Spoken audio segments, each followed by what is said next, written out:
Merci, donc bonjour à toutes et à tous. Alors merci pour ces témoignages qui sont pour nous l'occasion d'aborder la problématique des risques professionnels en cette période de crise inédite et notamment d'aborder les conséquences du Covid-19 sur la problématique des risques psychosociaux. Alors avant de parler prévention avec Laurence, on va rapidement balayer quelques définitions. Donc vous retrouvez sur cette diapositive une infographie de l'INRS qui vous présente les trois situations de RPS les plus fréquentes. Donc on parle de stress, on parle de violence externe, on parle de violence interne. Alors rapidement concernant le stress, ce sont des situations à risque auxquelles les salariés peuvent être exposés quand il y a des déséquilibres entre les contraintes d'une tâche et les ressources des salariés pour faire face à ces contraintes. Si on s'intéresse aux violences internes, on rencontre donc ces situations quand l'organisation du travail, quand certains dysfonctionnements va mettre en tension des salariés sur la manière de réaliser le travail et des tensions qui peuvent se traduire effectivement par des violences physiques ou des violences verbales. Autre situation qui concerne également les risques psychosociaux, on est sur les violences externes, où là encore des dysfonctionnements dans l'organisation du travail ne vont pas permettre à certains salariés de réaliser leur travail ou certaines prestations correctement et peuvent engendrer de l'agressivité de la part de certains clients ou patients. Alors, quand ces salariés rencontrent ces situations de travail à risque, on sait aujourd'hui qu'ils sont exposés à des facteurs très précis que vous visualisez aussi ici. Donc, on est encore sur une infographie de l'INRS, donc je ne vais pas, par manque de temps, toutes les détailler, mais elles sont en lien donc, avec l'intensité et le temps de travail, avec les exigences émotionnelles, le manque d'autonomie, les rapports sociaux dégradés, les conflits de valeurs et l'insécurité au travail. Alors, ce qui nous intéresse aujourd'hui, c'est la prévention de ces risques psychosociaux. Donc, pour mener une démarche de prévention des risques psychosociaux, ce qui va être nécessaire de réaliser, ça va être d'aller rechercher dans le travail quels sont les éléments organisationnels, principalement à l'origine de cette exposition à ces différents facteurs de risque, donc que ce soit du côté de l'organisation du travail, que ce soit du côté de l'organisation des relations au travail, par exemple. On sait aussi aujourd'hui, mais j'ai passé très rapidement, que ces expositions ont évidemment des conséquences sur la santé, avec au-delà des symptômes de stress, certaines pathologies comme les maladies cardiovasculaires, les troubles musculo-squelettiques, la dépression évidemment, mais ont aussi des impacts importants sur les entreprises en termes de coûts, puisque vous le savez sûrement, mais ces pathologies peuvent faire l'objet de déclarations en accident du travail et en maladie professionnelle, mais vont aussi fortement perturber le fonctionnement des entreprises par exemple, une augmentation de l'absentéisme ou du turnover. Alors, si on en revient à la crise sanitaire, ce qui nous intéresse aujourd'hui, c'est qu'on voit bien que cette crise, elle a eu un double impact, et notamment par rapport au confinement. C'est que d'une part, ce que vous voyez en haut à droite, cette crise a engendré des nouvelles situations professionnelles pour tous les salariés en termes de statut, parce que certains ont pu continuer à travailler, certains n'ont pas pu continuer à travailler, certains ont été confrontés à du chômage partiel, du chômage technique, des nouvelles situations aussi par rapport au lieu de travail, puisque certains ont continué à travailler sur site, d'autres ont travaillé en télétravail. Et à cela s'ajoutaient évidemment les contraintes, d'une part du confinement, mais aussi toutes les contraintes familiales. Donc ça, c'était du côté des salariés, mais aussi évidemment, et on l'a vu à travers les témoignages, qu'il y a eu un nouveau contexte professionnel qui a été mis en place et rapidement mis en place pour gérer cette crise, avec du coup un nouvel environnement de travail, une nouvelle organisation du travail et quelquefois des missions qui ont un petit peu changé, évolué ou avec de nouvelles contraintes. Donc ces changements des deux côtés ont pu dans certains cas exposer les salariés aux facteurs psychosociaux et aux situations à risque que j'ai évoquées tout à l'heure, voire amplifier des expositions qui pouvaient déjà exister par le passé. Et donc, faire apparaître ou amplifier des effets sur la santé et des dysfonctionnements sur le fonctionnement de l'entreprise.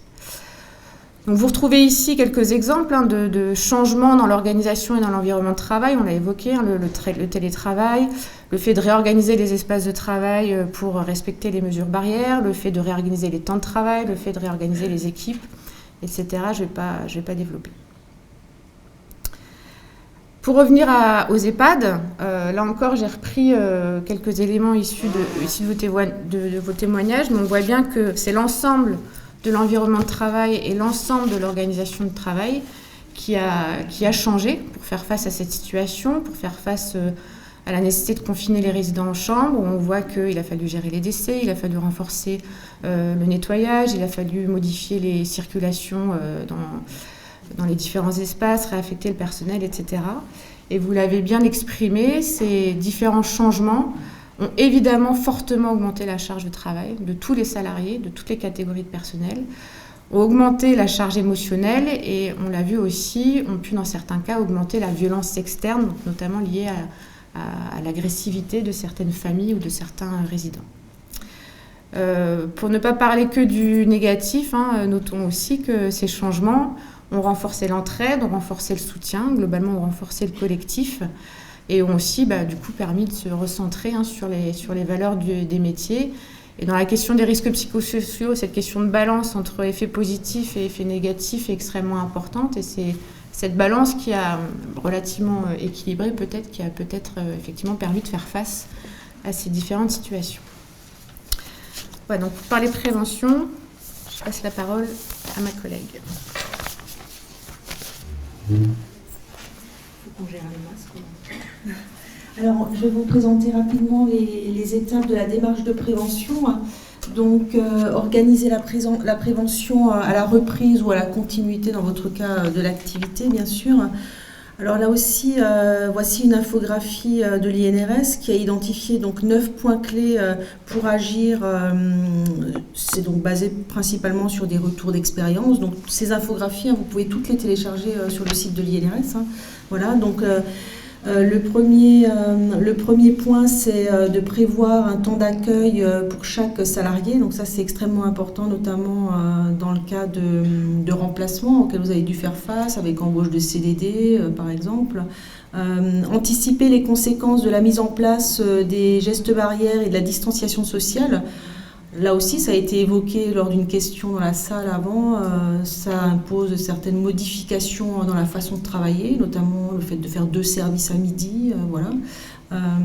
Troisième point, organiser un retour d'expérience avec les salariés. Donc ça aussi, je pense que ça a été fait. C'est vraiment sur ces retours d'expérience qu'on va pouvoir encore garder, comme le disait ma collègue, les ressources, ce qui a bien fonctionné et puis essayer d'améliorer ce qui n'a pas bien fonctionné.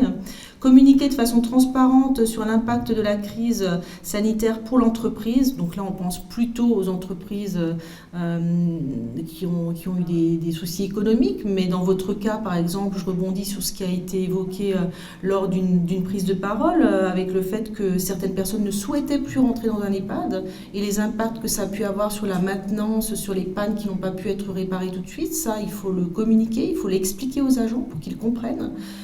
Voilà. Faire attention à éviter la surcharge de travail. Évidemment, la surcharge de travail a été nettement évoquée avec des glissements de tâches, avec des sursollicitations de certaines activités qui avaient été mises en sourdine pendant un temps. Voilà. Restaurer le collectif de travail, j'ai plutôt envie de dire essayer de conserver ce qui a bien fonctionné et de conserver l'entraide que l'on a souvent vue dans les établissements. Réguler les tensions possibles entre les salariés. Ça arrive, on a évoqué de l'absentéisme, des gens qui étaient présents, des gens qui étaient absents, ça peut provoquer des tensions par exemple. Prévenir les risques d'agression et de violence externe envers les salariés, donc là on pense évidemment aux familles qui peuvent être dans l'incompréhension face à la situation. Alors il a été évoqué différents supports, l'utilisation de tablettes pour continuer à communiquer, le fait que la gestion des relations avec les familles était dédiée à un binôme administratif-psychologue dans le dernier témoignage, etc., etc. Et enfin, restaurer le partenariat avec les IRP qui ont été souvent oubliés en situation d'urgence et leur redonner leur place dans tout ce qui concerne la prévention des risques professionnels. Alors, je ne vais pas revenir sur l'ensemble des exemples. Je m'étais noté plein d'exemples adaptés à vos situations, mais ils ont été maintes fois évoqués dans les témoignages. Ce qu'on va retenir, c'est que tous ces témoignages nous montrent que finalement, les établissements ont su faire preuve d'une grande agilité organisationnelle pendant cette situation, et que du coup, pour nous et pour vous, cela devrait constituer, en tout cas nous on le voit comme ça, comme des leviers favorables à l'initiation ou au maintien ou à la continuation d'une démarche de prévention des risques psychosociaux. Donc voilà, par rapport à cette démarche de prévention des risques psychosociaux que je vais vous présenter, en introduction, je voudrais revenir sur une notion importante. On distingue bien sûr, certains d'entre vous le savent certainement, 3 types de prévention. Ce qu'on appelle la prévention primaire, qui est vraiment le centre des démarches de prévention préconisées par le réseau des CARSAT et de l'INRS, c'est-à-dire une démarche centrée sur le travail, une démarche qui consiste à combattre le risque à la source. Et donc ce type de démarche où on essaie finalement d'adapter le travail à l'homme, ce sont des démarches pérennes, des démarches itératives. Le deuxième type de prévention, ce sont ce qu'on appelle la prévention secondaire. Donc là, il s'agit non pas d'adapter le travail à l'homme, mais plutôt d'adapter l'homme au travail et de renforcer ou développer les compétences des salariés à la gestion de situations particulières. On va par exemple trouver dans ce type de prévention tout ce qui est formation, tout ce qui est gestion du stress, qui ne sont que des mesures ponctuelles et dont les effets s'arrêtent quand on arrête la gestion du stress, par exemple, les séances. Et enfin, le troisième type de prévention, prendre en charge les conséquences sur la santé, ce qu'on appelle la prévention tertiaire, qui est souvent réalisée par les médecins du travail, par les psychologues, nos partenaires, et qui finalement revient à réagir à l'urgence des situations, mais urgence qui a été présente et situation dramatique que vous avez vécue. Ce type de prévention tertiaire, bien sûr, prend toute sa place dans vos établissements, en complément de la prévention primaire. Alors, mettre en œuvre une démarche de prévention durable et efficace. Alors, il y a une brochure qui décrit l'ensemble des étapes de cette démarche, que je ne vais pas vous détailler ici. C'est la brochure ED 6349 que vous pouvez également télécharger sur le site de l'INRS. Elle est toute récente, elle vient d'être éditée. Donc, les différentes phases de la démarche, c'est premièrement la phase de préparation de la démarche qui est extrêmement importante, c'est-à-dire poser le cadre, définir ensemble des règles. Puis il y a l'étape d'analyse bien sûr des situations de travail réelles. Je vous montrerai quelques outils, l'élaboration du plan d'action, la mise en place du plan d'action et enfin le suivi et l'évaluation des actions mises en place.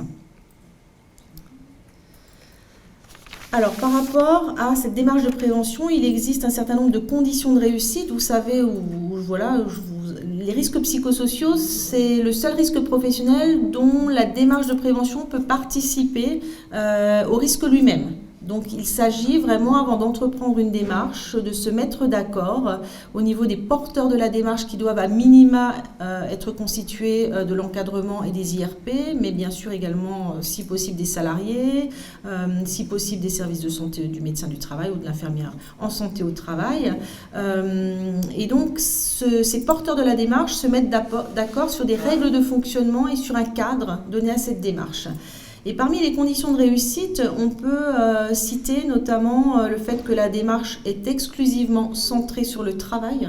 On va rechercher des données vérifiables, des données issues du travail réel, donc ça va passer forcément par la parole des experts de leur travail, à savoir les salariés.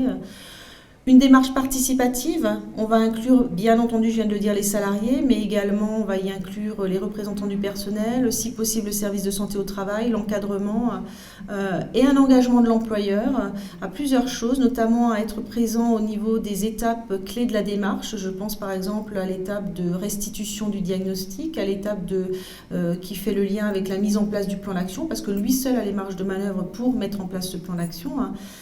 Un engagement de l'employeur à donner des moyens humains, des moyens en termes de temps. Quand quelqu'un réalise ou participe à une évaluation ou à une démarche de prévention des risques psychosociaux, il ne peut pas en même temps faire son travail. Donc ça, il faut en avoir conscience. Il faut le décharger d'une partie de son travail pour qu'il participe à la démarche. Une protection de la parole des salariés, ça veut dire ne pas sanctionner si on ne veut pas participer à la démarche, c'est forcément sur base du volontariat, ne pas sanctionner si lors de l'évaluation des risques psychosociaux, on mentionne certaines façons de faire qui vont à l'encontre des règles prescrites, par exemple. C'est également une participation, bien entendu, à l'élaboration et à la mise en œuvre du plan d'action consécutif à l'analyse. Ça veut dire qu'on s'engage, que l'établissement, la direction s'engage à tenir compte des résultats de l'analyse dans l'élaboration du plan d'action. Et enfin, s'engage à mettre en place un plan d'action et s'engage à ne pas s'arrêter au diagnostic parce que les diagnostics sans suite, c'est pire que si on n'avait rien entamé du tout. Et enfin, bien sûr, une autre condition de réussite, c'est une information régulière des salariés tout au long de la démarche. Alors, concernant l'analyse des situations de travail réelles, donc vraiment, on va identifier ce qui fait difficulté pour les salariés dans l'exécution de leur travail, en interrogeant, comme le disait ma collègue, la présence des facteurs de risque psychosociaux, mais vraiment au regard des situations concrètes du travail. C'est pas le travail prescrit qui va nous intéresser, c'est d'aller voir la réalité du travail et analyser les situations concrètes. On va identifier également des facteurs de protection. Pour ça, il y a plusieurs méthodes possibles. Alors, classiquement, on peut faire des entretiens individuels, des entretiens collectifs. On peut faire des observations sur situation de travail, sur poste de travail. On réalise très souvent en complément une analyse documentaire afin de prendre conscience du contexte de l'entreprise, compte rendu de CHSCT, j'utilise encore l'ancien vocabulaire, pardon, descriptif de poste, documents d'évaluation des risques et bien sûr les questionnaires qui sont une méthode, mais qui n'est pas la méthode miracle, avec des précautions à prendre, notamment en termes d'effectifs, mais également en termes de choix du questionnaire le plus pertinent et le plus adapté à la situation, et également au fait qu'un questionnaire tout seul, en soi, ne résoudra pas et ne permettra pas l'évaluation, qu'il faudra toujours le combiner avec une phase qualitative. Analyser les situations de travail réelles, vous avez des outils à votre disposition, des outils élaborés à l'INRS. Vous voyez que la plupart d'entre eux viennent d'être mis à jour, notamment l'outil tout à gauche 6140 qui est un outil qui vous permet d'évaluer les risques psychosociaux et de les intégrer au document unique.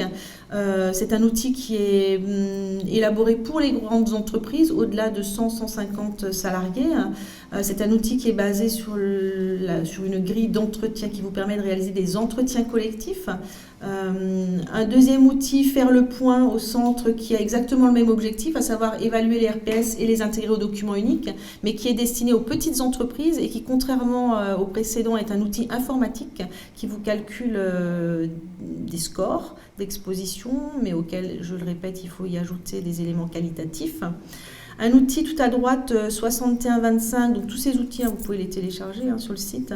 6125 qui est un outil destiné aux situations dégradées, comme par exemple une démarche de prévention suite à un suicide ou à une tentative de suicide ou suite à un malaise, voilà. Et enfin, tout un travail réalisé par l'INRS sur les questionnaires de prévention risques psychosociaux. Il en existe de très nombreux, ils n'ont pas tous le même objectif. Alors l'INRS a analysé 36 questionnaires validés en langue française et a élaboré une fiche par questionnaire. Vous trouvez l'ensemble de ce travail sur le site de l'INRS, ça vous permet de choisir, si vous le souhaitez, le questionnaire le plus adapté à votre situation. Pour finir, l'accompagnement possible, l'offre de service de la CARSAT. Alors la CARSAT peut vous accompagner en vous donnant bien sûr des conseils ponctuels, en répondant à des questions, en participant à des séances d'information en CSE par exemple, peut vous accompagner également dans les étapes de la démarche de prévention. Par exemple, si vous souhaitez utiliser un outil de l'INRS, on peut vous accompagner dans la formation du groupe de travail par exemple.